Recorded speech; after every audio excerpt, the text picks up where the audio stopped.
Contractor backs down after CPEP's legal challenge. A legal challenge filed against the Community-Based Environmental Protection and Enhancement Program, CPEP, by a contractor has collapsed less than 24 hours after it was filed in the High Court.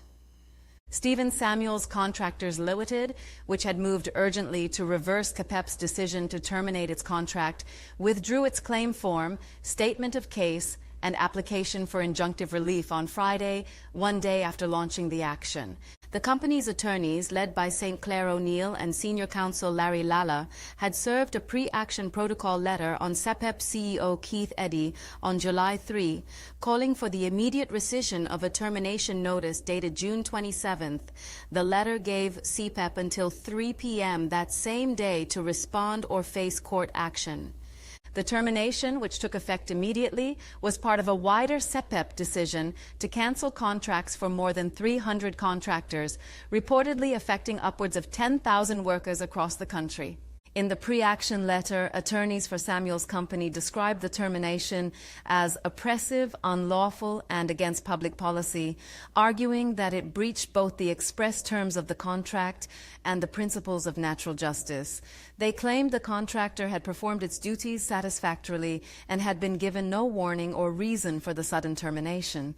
The legal team also contested the validity of Clause 15 of the CPEP contract, which allows for termination with 30 days notice or payment in lieu, suggesting that it constituted an unfair contract term under Section 11 of the Unfair Contract Terms Act, 1985. They argued that the clause disproportionately favored CPEP and lacked reciprocal protections for the contractor.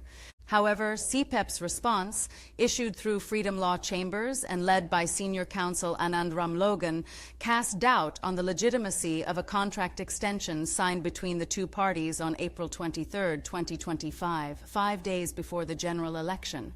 CPEP's attorneys raised concerns about the timing, process, and legality of that extension, noting that the contract had already been extended until November 2026, yet was further extended to 2029 despite 18 months still remaining on the previous agreement.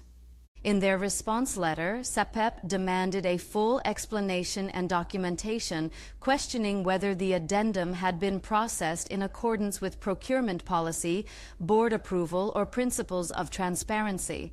The legal team alleged that the sudden renewal appeared to bypass public tendering and raise serious questions of political interference, nepotism, and possible backdating. Later that evening, on July 3rd, CPEP was served with the contractor's urgent High Court filings, including affidavits and a draft order.